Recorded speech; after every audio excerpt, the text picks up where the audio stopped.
يا ربي بالمصطفى بلغ مقاصدنا واغفر لنا ما مضى يا واسع الكرم.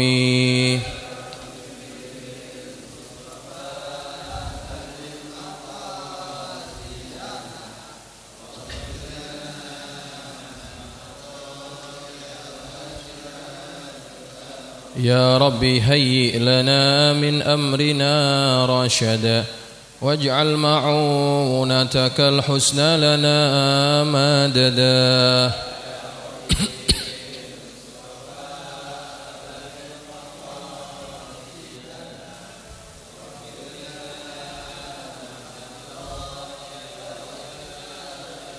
ولا تكلنا إلى تدبير أنفسنا فالنفس تعجز عن إصلاح ما فسدا.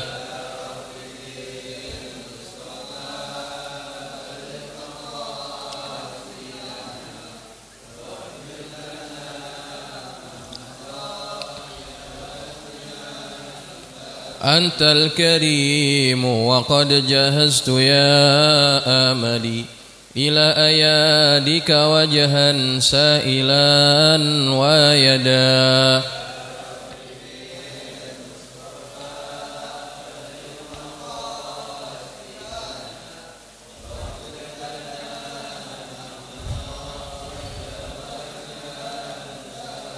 اللهم صل وسلم وبارك عليه وعلى آله.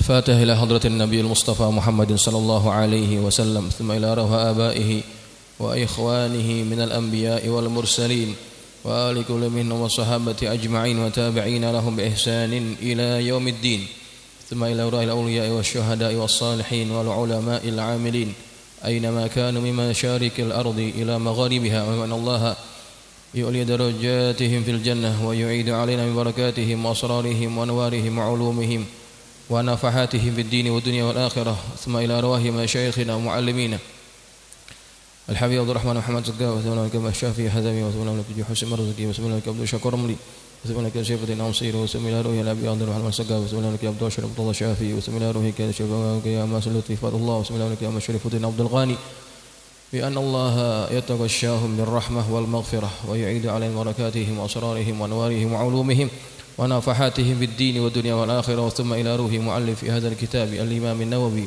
بأن الله يتغشاه بالرحمة والمغفرة ويعيد عليهم بركاته وأسراره وأنواره وعلومه ونفحاته في الدين والدنيا والآخرة وعلى نيته أن الله يفتح علينا فتوح العارفين ويفقهنا وإياكم في الدين ويرزقنا كمال الإخلاص واليقين وعلى كل نية صالحة وإلى حضرة النبي الفاتحة. أعوذ بالله من الشيطان الرجيم. بسم الله الرحمن الرحيم. الحمد لله رب العالمين الرحمن الرحيم مالك يوم الدين إياك نعبد وإياك نستعين اهدنا الصراط المستقيم صراط الذين أنعمت عليهم غير المغضوب عليهم ولا الضالين آمين. السلام عليكم ورحمة الله وبركاته. الحمد لله رب العالمين وبه نستعين على أمور الدنيا والدين والصلاة والسلام على أشرف المرسلين سيدنا ومولانا محمد وعلى آله وأصحابه أجمعين. سبحانك لا علم لنا إلا ما علمتنا إنك أنت العليم الحكيم.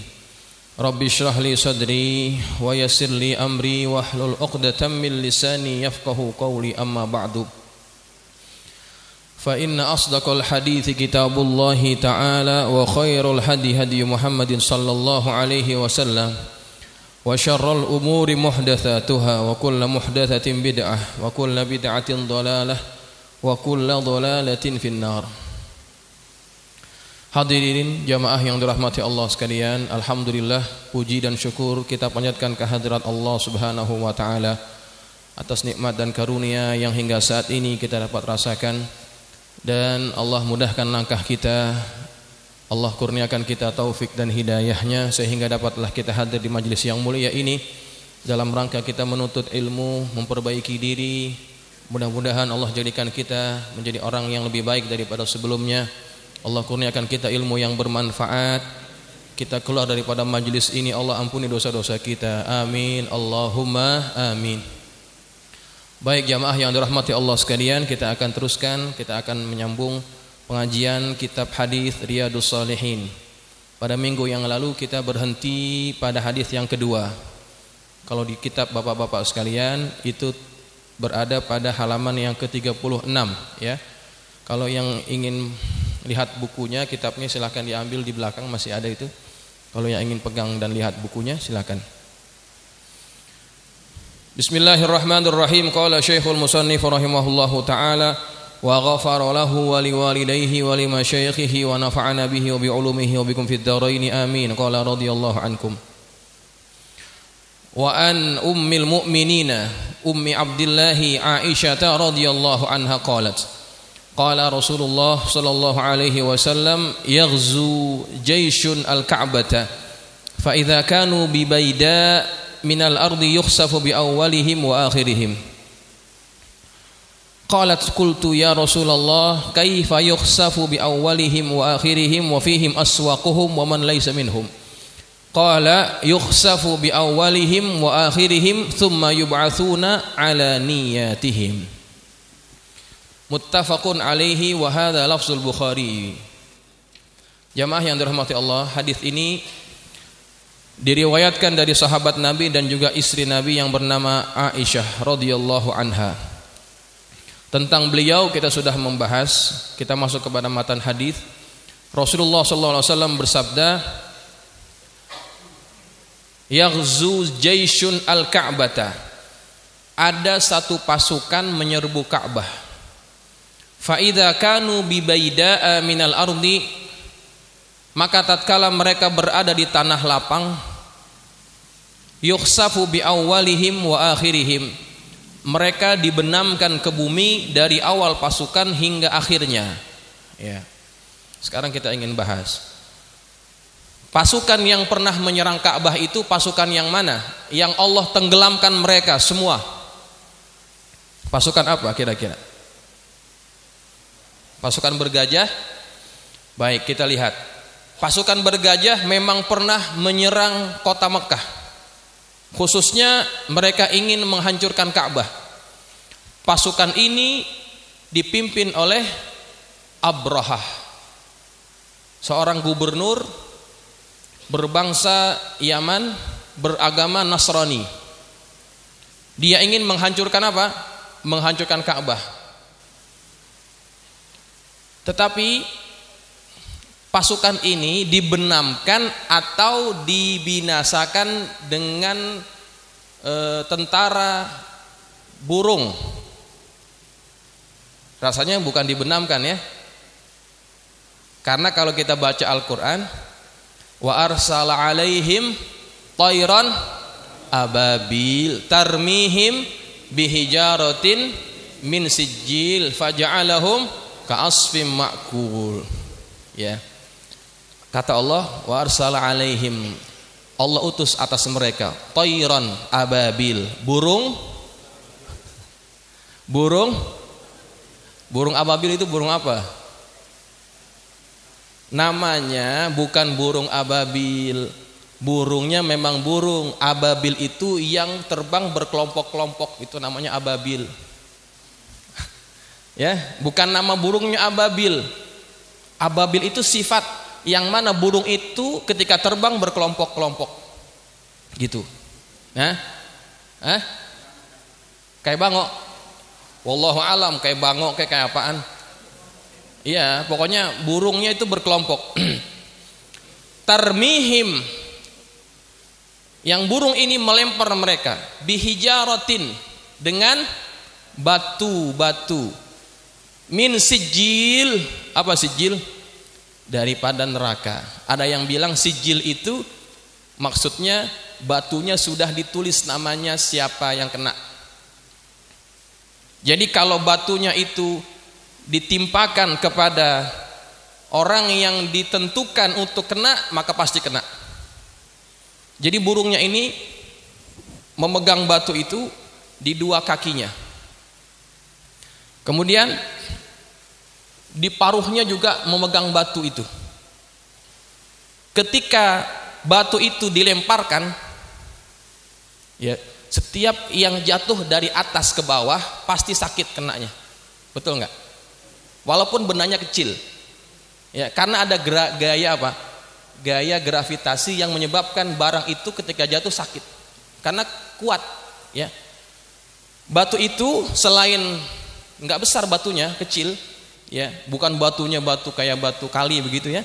Batu kerikil, tapi ketika kena faja'alahum ka'asfim ma'kul, menyebabkan mereka itu seperti daun yang dimakan ulat. Daun yang dimakan ulat. Kayak gimana bentuknya itu kalau daun dimakan ulat? Hah? Habis kan? Lama-lama habis, lama-lama habis. Nah, pasukan ini bukan dibenamkan, tapi diapakan? Dihancurkan dengan apa? Dilemparkan batu kepada mereka. Jadi bukan pasukan itu, bukan pasukannya bergajah daripada Abraha, bukan. Jadi pasukan yang mana? Ada yang mengatakan pasukan itu yang pernah menyerang Ka'bah adalah pasukannya Al-Hajjaj bin Yusuf Ats-Tsaqafi. Yang pasukan ini diutus oleh khalifah yang waktu itu berkuasa untuk menyerang Mekah yang waktu itu dipimpin oleh Abdullah bin Zubair. Abdullah bin Zubair ini sahabat Nabi, tetapi dia tidak mengakui pemerintahan Yazid bin Muawiyah. Nggak mau. Karena apa? Karena kekhalifahan itu langsung diambil alih oleh anaknya. Bukan seperti terjadi pada zaman Khulafaur Rasyidin, ada pemilihan di antara para sahabat. Tapi langsung dijatuhkan kepada anaknya. Jadi berubah sistem. Sistemnya jadi apa? Jadi monarki kerajaan. Nah, ketika sistemnya berubah, gubernur-gubernur yang berkuasa tidak semuanya setuju untuk membaiat Yazid bin Muawiyah. Di antara yang tidak mau membaiat adalah siapa? Adalah Abdullah bin Zubair. Diutus pasukan untuk menghancurkan ini. Abdullah bin Zubair. Walhasil Abdullah bin Zubair pun akhirnya mati. Pasukan yang menyerang bagaimana? Pasukan yang menyerang itu dalam riwayat tidak dihancurkan. Seperti yang diceritakan oleh hadis ini, ya, dibenamkan ke dalam tanah. Jadi siapa pasukan ini? Ya, pasukan ini dalam satu riwayat tidak ada yang mengetahuinya. Wallah ma huwa hadzal jaish. Ya, kata Ummu Salamah, pasukan itu pasukan Abdullah bin Zubair. Tapi kata riwayat yang lain bukan itu, karena pasukan yang menyerang Abdullah bin Zubair itu tidak hancur binasa, dibenamkan ke dalam tanah. Siapa jadinya pasukannya? Wallahu a'lam. Kita nggak tahu. Nah, tapi yang penting apa yang penting? Yang penting adalah poin daripada hadis ini. Apa itu? Ketika pasukan itu berada di tanah lapang, kemudian dibenamkan dari awal sampai akhir pasukan. Qalat, maka Aisyah berkata, qultu ya Rasulullah, aku berkata ya Rasulullah, kaifa yukhsafu bi awwalihim wa akhirihim wa fihim aswaquhum wa man laysa minhum. Ya Rasulullah, bagaimana dibenamkan dari awal hingga akhir mereka, padahal di tengah-tengah mereka itu ada pasar. Pasar di sini maksudnya apa? Orang-orang yang memang pekerjaannya suka di pasar. Bukan berarti ada pasar di situ. Karena baida itu artinya tanah lapang yang nggak ada apa-apaan. Bagaimana ada pasar? Nggak ada. Maksudnya aswaquhum itu adalah orang-orang yang memang pekerjaannya selalu di pasar. Tapi kebetulan ada di deretan itu, ya, ada di keliling mereka, di sekeliling itu. Waman laisa minhum, dan ada juga di antara mereka orang yang bukan dari pasukan yang hendak menghancurkan Ka'bah. Habis juga dibinasakan oleh Allah dengan azab itu. Ya. Kemudian Nabi bersabda, qala yukhsafu bi awwalihim wa akhirihim. Dibenamkan dari awal hingga akhir Kemudian tsumma yub'atsuna ala niyatihim, kemudian akan dibangkitkan sesuai dengan niat masing-masing. Ya. Nah, jadi kalau misalkan ada satu tempat, ada satu daerah yang Allah binasakan dengan apa? Dengan musibah, dengan bala bencana contohnya. Entah itu tsunami, entah itu gempa bumi. Jangan katakan orang yang dibinasakan itu semuanya adalah ahli maksiat. Belum tentu. Ya. Contoh yang pernah terjadi di Palu. Ada sebagian orang yang mengatakan, oh, orang Palu dibinasakan karena apa? Karena di situ dilakukan yang namanya pesta akhir tahun. Pesta apa namanya gitu? Pesta yang isinya adalah perbuatan-perbuatan maksiat. Allah murka, Allah binasakan orang Palu semuanya. Padahal yang buat maksiat siapa? Segelintir orang, tapi Allah binasakan semua. Ketika musibah datang, Allah nggak pandang-pandang, semuanya kena. Seperti yang juga terjadi di mana? Di Aceh. Aceh itu kan negeri yang disebut sebagai Serambi Mekah. Kenapa disebut Serambi Mekah? Karena negeri itu adalah negeri yang sangat taat beragama, orang-orangnya sangat religius, ya. Penduduk Islamnya sangat banyak di situ, 90% lebih orang Islam di sana. Ya. Tapi Allah binasakan juga mereka. Ya, Allah habiskan semuanya. Nah, nanti ketika semua dibinasakan, Allah bangkitkan. Sesuai apa? Sesuai dengan niat masing-masing. Ya. Dalam sebuah hadis, dalam footnote disebutkan, Man kaththara sawada qaumin fil ma'siyati mukhtaran fa innal uqubata talhaquhu. Barang siapa yang memperbanyak kumpulan orang yang berada dalam kemaksiatan secara sukarela, maka hukuman bisa mengenainya. Ya, maka dalam hadis ini terdapat peringatan untuk tidak menemani orang-orang yang melakukan perbuatan maksiat dan orang-orang zalim, dan bahwa amal itu diukur berdasarkan niat pelakunya. Jadi kalau ada maksiat di tempat kita, jangan kita biarkan. Kalau kita lihat ada kemaksiatan, kemudian kita diamkan dengan alasan apa? Masing-masing punya amalan, gitu. Biarin dah, yang dosa dia, yang maksiat dia, nggak usah diatur-atur, nanti jadi masalah. Nah, hati-hati. Kalau ada sikap seperti itu dalam masyarakat, nanti maksiat ini akan mengundang apa? Mengundang datangnya bala Allah. Ketika bala turun, yang kena siapa? Yang kena apa coba? Yang maksiat? Bukan, yang kena semuanya disapu oleh bala dan musibah itu. Walaupun nanti dibangkitkan sesuai apa? Sesuai niat masing-masing. Tapi pelajaran daripada hadis ini, jangan kita biarkan maksiat yang terjadi di sekitar kita. Kalau kita tahu dan kita punya kuasa untuk merubahnya, kita tegur, kita rubah keadaan tersebut. Ya, nah, alhamdulillah masjid kita ini masjid yang cukup aktif ya dalam kegiatan-kegiatan keagamaan. Artinya masyarakat punya sarana untuk memperbaiki keadaannya. Di sini ada taklim, ibu-ibu ataupun bapak-bapaknya. Selama masih ada taklim, insya Allah masyarakat itu akan terbina. Tapi kalau di kampung itu tidak ada pengajian, tidak ada majelis ilmu, maka masyarakat itu akan gelap keadaannya. Jauh daripada agama dan kemaksiatan akan mudah merajalela. Alhamdulillah kampung kita ini Bali Matraman banyak majelis ilmu. Di Asy-Syafi'iyah, di Al-Muttaqin, di Bukit Duri banyak taklim. Hanya tinggal kita mau ataupun tidak, itu saja. Ya. Baik, kemudian jamaah sekalian yang dirahmati Allah, kita teruskan. Hadis yang berikutnya, wa an Aisyah radhiyallahu anha qalat, qala an-nabiy sallallahu alaihi wasallam la hijrata ba'dal fathi walakin jihadun wa niyatun wa idastunfirtum fanfiru, muttafaqun alaihi wa ma'nahu la hijrata min makkata li'annaha sarat dar islamin.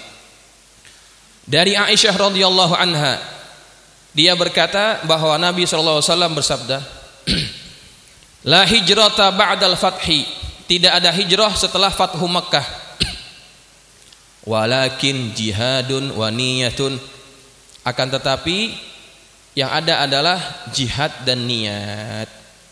Wa idastunfirtum fanfiru, jika kalian diminta berangkat maka berangkatlah. Ya, maksudnya itu la hijrata min Makkata, tidak ada hijrah lagi ke Mekah, li'annaha sharat daru islamin, karena Mekah telah menjadi darul Islam, negeri Islam.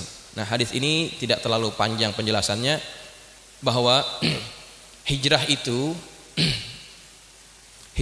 yang terjadi pada zaman Nabi hanya satu kali, ya, yang diikuti oleh Nabi sendiri.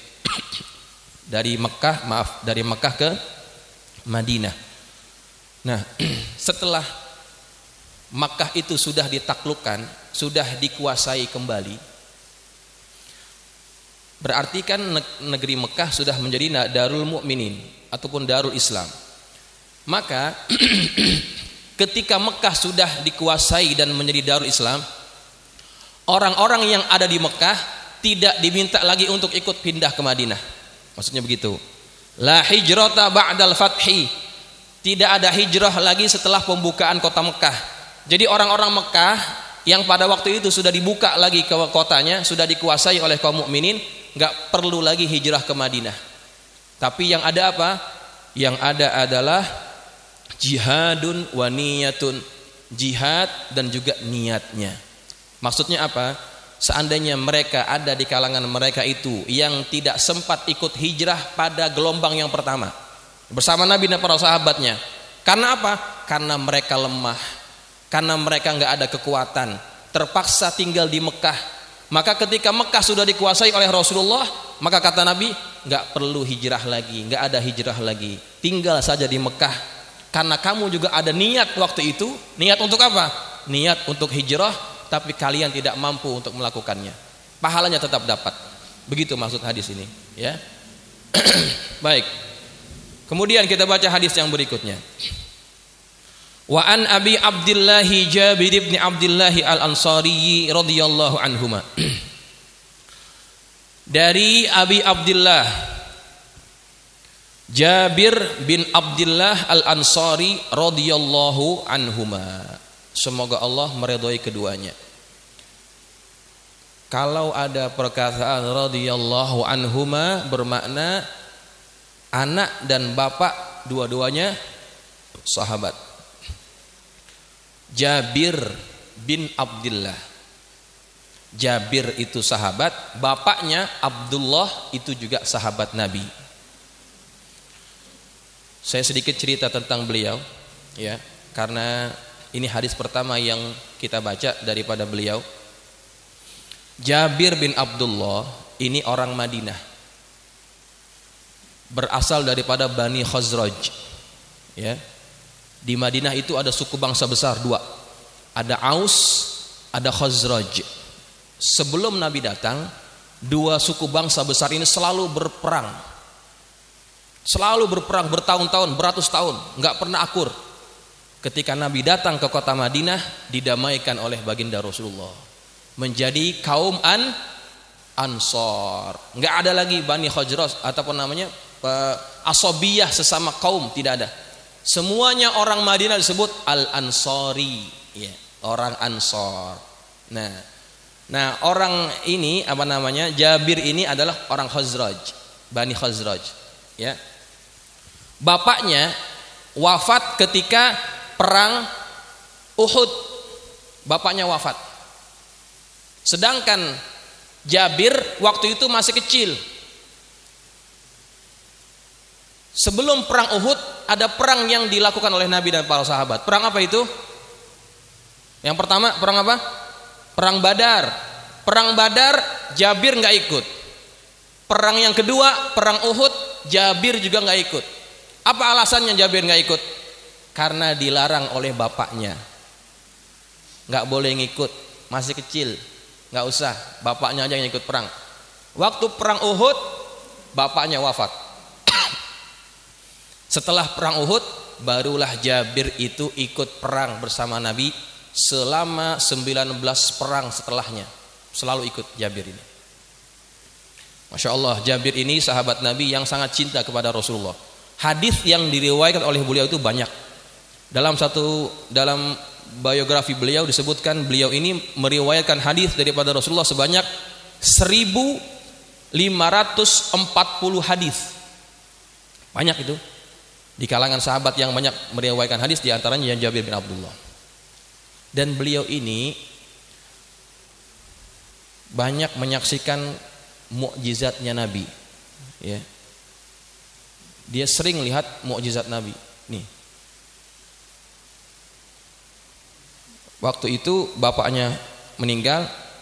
Bapaknya ini punya tanggungan hutang.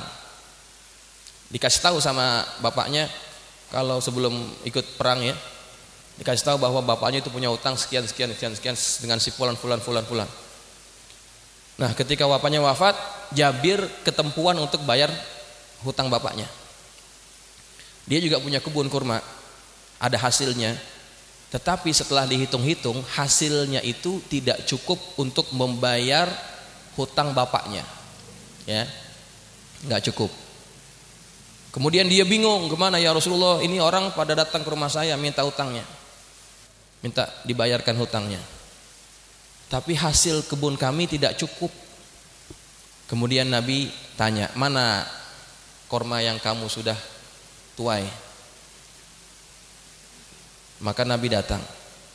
Nabi pusing, Nabi pusing lagi, itu bahasa Melayu. Pusing artinya apa pusing? Keliling. Kadang-kadang saya suka ke bawah-bawah juga itu bahasa Malaysia. Jadi Nabi itu keliling. Ini korma nih misalkan nih. Ya, semua hasil di situ taruh. Nabi keliling sambil mendoakan keberkahan kepada korma itu. Keliling. Kemudian mana orang yang mau minta hutangnya? Panggil. Nabi yang ambilin hutangnya, bayar. Ambil lagi, bayar. Ambil lagi, bayar, sampai lunas. Orang yang punya utang sudah selesai, tapi kurmanya seolah-olah tidak berkurang. Nah, itu disaksikan oleh Jabir. Itu yang namanya barang kalau sudah jadi berkah, yang sedikit jadi cukup. Ya. Bukan jadi banyak. Banyaknya sih sama juga, segitu-gitu juga. Tapi jadi cukup begitu. Ya.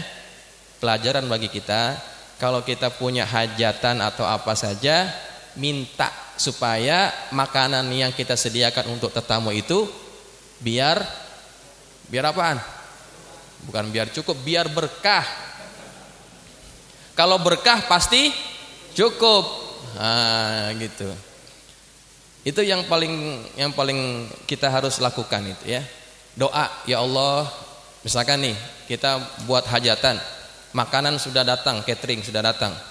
Kita keliling aja keliling. Doakan, ya Allah, berikan keberkahan pada makanan yang saya sudah sediakan ini. Berikan keberkahan. Nah, insya Allah berikan keberkahan pada makan itu, sehingga yang sudah kita siapkan insya Allah cukup, gitu ya. Nah, itu diantara mukjizat yang dilaksanakan oleh Jabir. Ya, banyak ceritanya, tapi kalau saya cerita nanti tidak kita baca hadisnya. Lain kali lah kita baca. Baik. Nah, apa kata Jabir? Kata Jabir,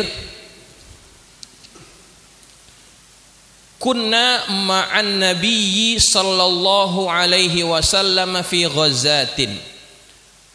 Kami bersama Nabi dalam sebuah peperangan. Peperangan apa ini? Nanti di hadis setelahnya itu dijelaskan. Perang itu adalah perang Tabuk. Ya. Perang Tabuk. Faqala, maka Nabi bersabda,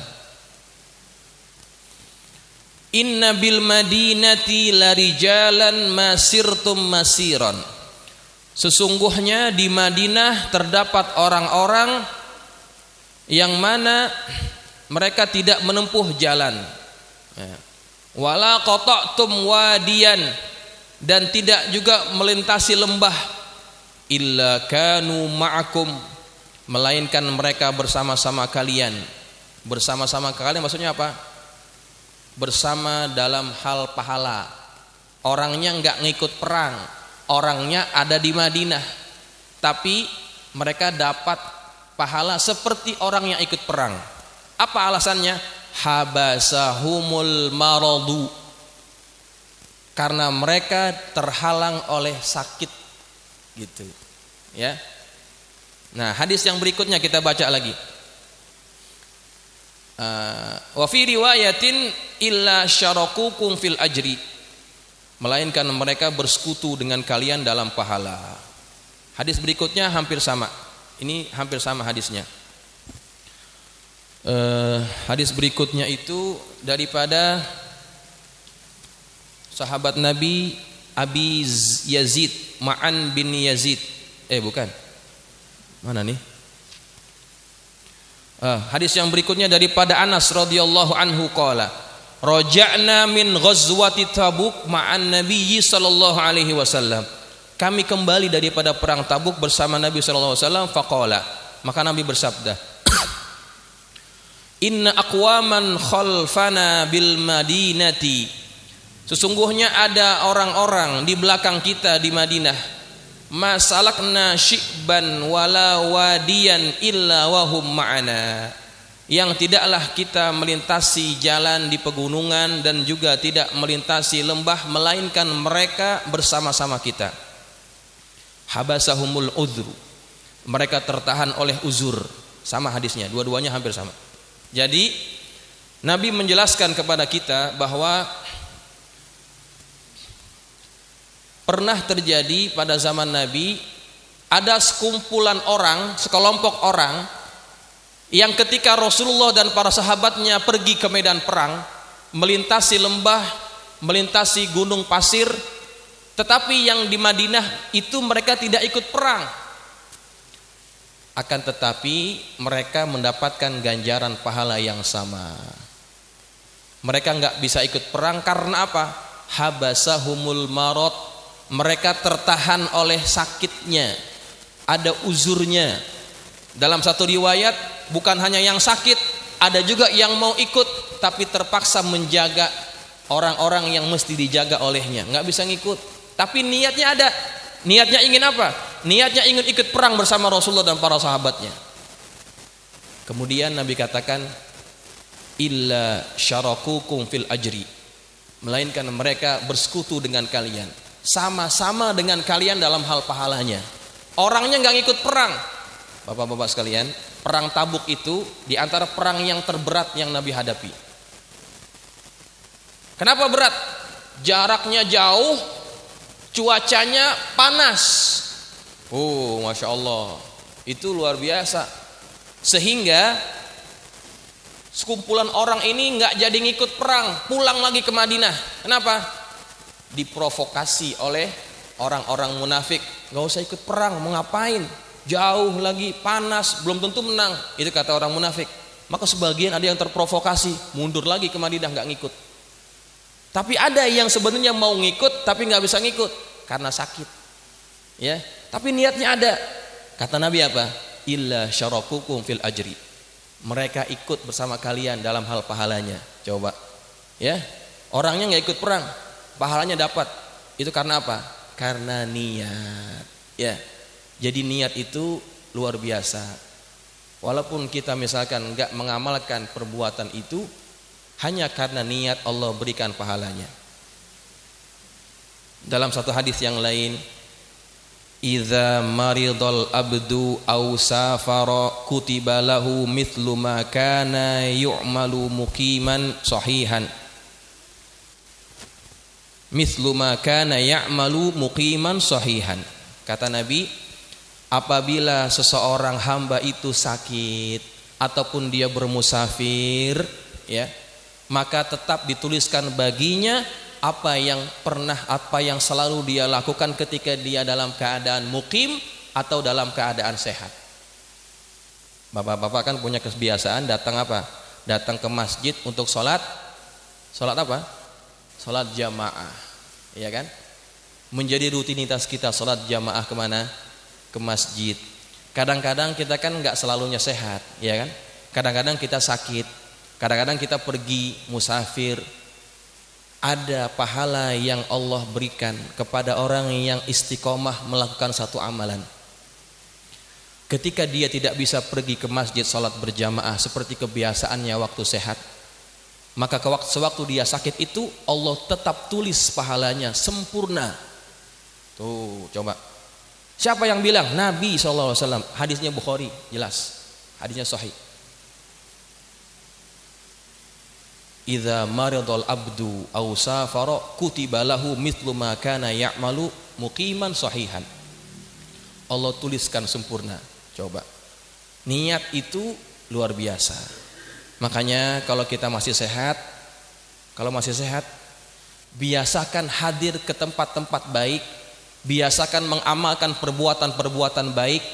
Maka ketika kita tidak bisa melakukannya, ketika kita sakit contohnya, Allah tetap tulis pahalanya. Tuh, Masya Allah. Ini orang tua kita yang lagi sakit nih, Haji Sukirno nih, ya. Sakitnya udah lama kan? Biasanya dia selalu hadir sholat jamaah, Masya Allah. Berapa lama dia sakit? Berbulan-bulan kan, barangkali sudah sebulan 2 bulan lebih kayaknya. Tetap ditulis pahala baginya. Kenapa? Karena dia sewaktu sehat suka sholat jamaah, dituliskan pahalanya. Untungnya itu, ya. Makanya kalau kita tinggal dekat dengan masjid, nggak bisa manfaatkan masjid, rugi kita. Tinggal dengan dekat masjid sangat dekat, tapi nggak pernah ke masjid, nggak pernah sembahyang jamaah ke masjid, rugi. Kenapa? Banyak pahala yang bisa kita dapat, kita manfaatkan tatkala kita sehat. Begitu. Kalau kebiasaan itu selalu kita lakukan, ketika kita beruzur, Allah tulis pahalanya. Oh, enaknya. Ya, makanya itu bedanya niat dengan niat yang betul dengan orang yang tidak berniat. Niat itu luar biasa. Kadang-kadang orang yang selalu sholat jamaah, kalau enggak datang ke masjid, kayak ada yang apa ya? Ada yang ganjel, ada yang kurang. Kenapa? Karena sudah kebiasaan. Ketika dia lagi sakit meringkuk di rumahnya, ya Allah, rindu sama jamaah, rindu sama masjid.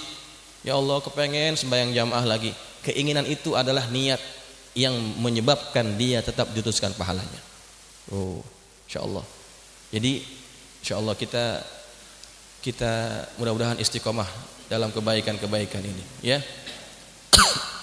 Baik jamaah sekalian yang dirahmati Allah, kita teruskan. Kita baca hadis satu lagi. Berapa lagi? Oh, udah mau azan ya. 1 menit lagi. Baik, kalau gitu kita tutup sampai di sini. Ada yang ingin bertanya silahkan kalau ada.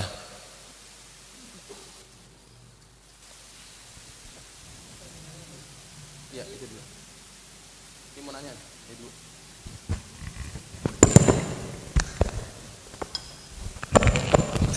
Assalamualaikum warahmatullahi wabarakatuh. Waalaikumsalam.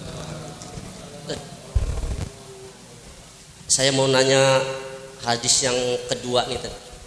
Di sini ada sekelompok pasukan yang akan, berarti itu di zaman Nabi belum terjadi. Apakah ini suatu kayak apa itu namanya? Prediksi atau gimana gitu? Tahu akannya dari mana, Mas? Di sini kan ada. Di situ ada lain ya? Oh, di sini nggak ada. Kalau terjemahan ini nggak ada akannya kan? Di situ akan ya? Akan. Oke, teruskan. Ya, apakah itu suatu prediksi apa gimana? Baik. Dan yang kedua tentang niat. Itu suatu niat kita akan dicatat amalnya. Nah, gimana kalau kita niat pengen haji tapi nggak kesampaian gitu tadi? Baik. Ya, sekian. Wassalamualaikum warahmatullahi Baik. wabarakatuh. Oke. Jadi itu bagus tuh. Ketelitian dalam membaca itu bisa memberikan jawaban juga. Kalau dalam terjemahan bapak-bapak nggak ada akannya kan? Ada satu pasukan menyerbu Ka'bah. Tapi kalau lihat fiil yang digunakan, kata kerja yang digunakan oleh Nabi itu fiil apa? Fiil apa? Yaghzu itu fi'il mudhari. Ghaza yaghzu fi'il mudhari. Fi'il mudhari adalah kata kerja yang dilakukan sekarang ataupun yang akan datang. Ya. Kalau bahasa Inggrisnya present continuous tense gitu ya. Nah, jadi kalau kita baca matan hadisnya, sebetulnya pasukan itu akan menyerang Ka'bah. Nah, berarti menurut hadis ini jadi belum terjadi itu pasukannya. Tadi kan saya cerita kali ya. Bukan pasukan bergajah, bukan itu. Bukan pasukannya Abdullah bin Zubair, bukan itu. Siapa pasukannya? Wallahu a'lam. Karena dari matan hadis ini kita tahu fiilnya fiil mudhari yang akan datang. Kapan terjadinya? Kita nggak tahu kapan itu. Ya. Kita nggak tahu kapan itu. Ya. Walhasil kalau Nabi yang katakan pasti akan terjadi. Karena Nabi adalah manusia as-sadiqul masduq, yang jujur dan dibenarkan. Begitu, itu yang pertama. Sayat di zamanun, iya betul. Sama, itu kalau lafalnya sayat di zamanun akan datang suatu zaman, itu prediksi kan. Kalau prediksi di Nabi itu pasti terjadi, ya kan? Kalau prediksi daripada Ki Joko Bodo itu banyak bohongnya. Ya. Namanya. Ya, kalau Nabi pasti betul. Kita katakan prediksi, tapi sebetulnya itu adalah satu mukjizat daripada Allah kepada Nabi. Yang kedua, kalau orang ingin haji cuma niat, ya kan? Dia pengen haji cuma niat. Kemudian sebelum dia haji dia meninggal, dapat nggak pahala hajinya? Dapat. Nanti minggu depan kita akan baca hadisnya itu, ya. Nanti kita baca hadisnya. Kalau sekarang jelasin nanti nggak aci, ya. Udah kadaluarsa. Minggu depan ada hadisnya, ya. Dapat itu hadis pahalanya. Ada lagi yang mau nanya? Ini.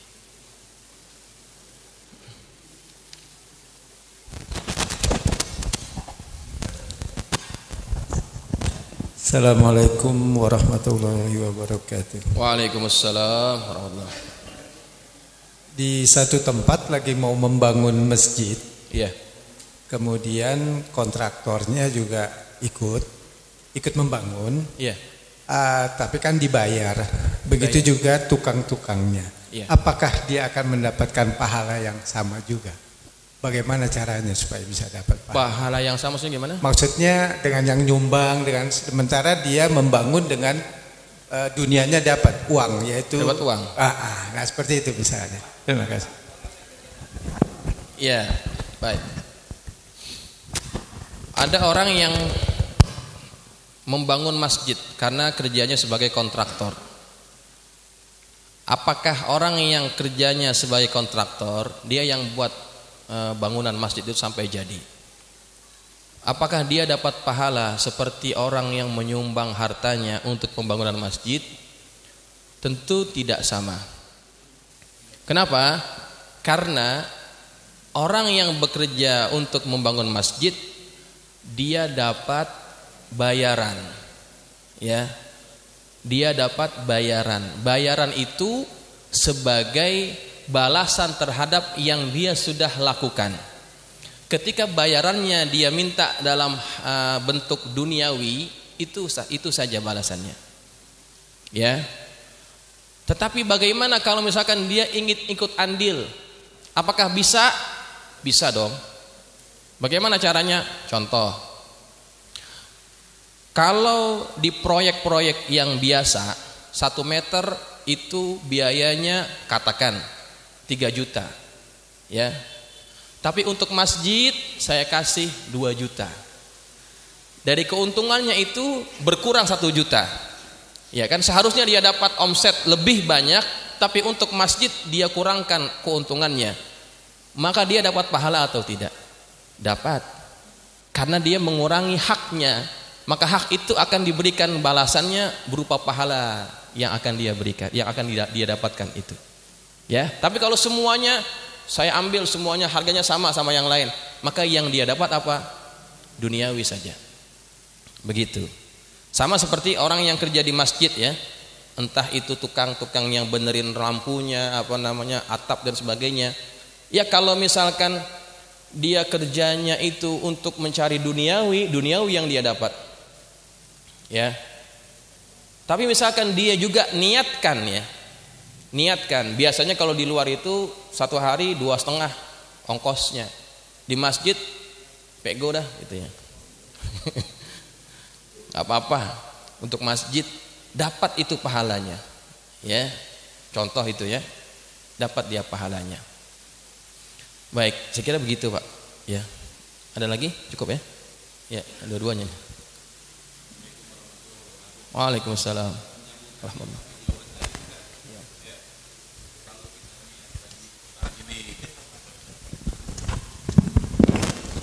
Menyambung dari tadi yang Ustadz jelaskan. Nah, kalau kita niat nih, kayak saya deh pribadi, misalkan saya niat semoga saya diberikan secara dunia lah saya.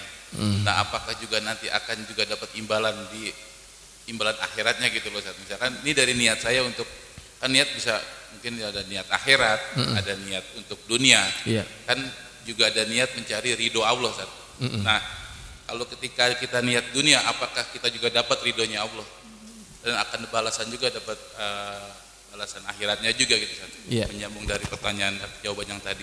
Terima kasih Ustadz. Assalamualaikum warahmatullahi wabarakatuh. Waalaikumsalam. Saya kira jawabannya sama ya.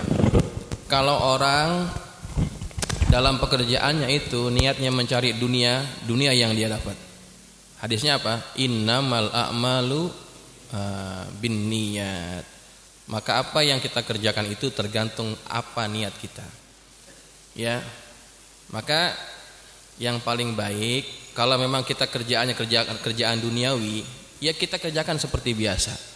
Tetapi kita bisa gabungkan atau gandengkan antara niat duniawi dengan ukhrawi. Artinya jangan terlalu komersil gitu ya. Terhadap urusan duniawi itu jangan terlalu komersil. Kita kurangkan sedikit hak yang kita bisa dapat untuk kita dapatkan ganjarannya juga. Gitu ya. Saya kira gitu ya. Cukup. Sama ya. Oke, kalau sama enggak usah.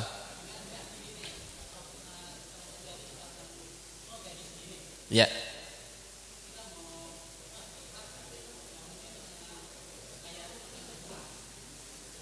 Baik.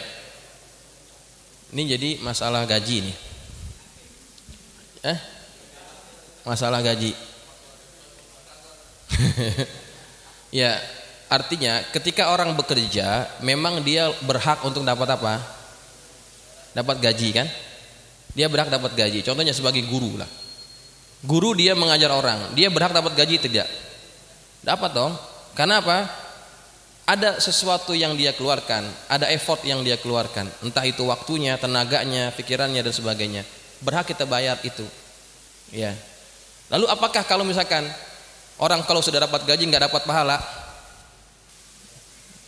Gitu nggak? Orang kalau sudah dapat gaji dapat pahala nggak? Hah? Nah, itu dia. Niatnya. Kalau memang dia ngaji, dia ngajar dan sebagainya, niatnya itu memang semata-mata untuk gaji saja. Ya, maka yang dia dapat gaji saja. Tapi kalau niatnya itu dia sebagai pengajar, guru contohnya ataupun apa saja, ya itu sebagai tanggung jawab contohnya. Setiap bulan dia dapat gaji yang menjadi hak dia. Dia ambil, tapi dalam masa yang sama bukan semata-mata gaji yang dia kejar. Dia ingin dapat pahala jariah ilmu contoh, maka dia dapat pahala itu, ya. Maka kita bisa gandingkan pekerjaan duniawi kita dengan niat untuk mencari ridha Allah Subhanahu wa taala. Kalau dikasih gaji ambil nggak? Ambil, jangan nggak ambil, itu ya. Dikasih ambil, kalau nggak dikasih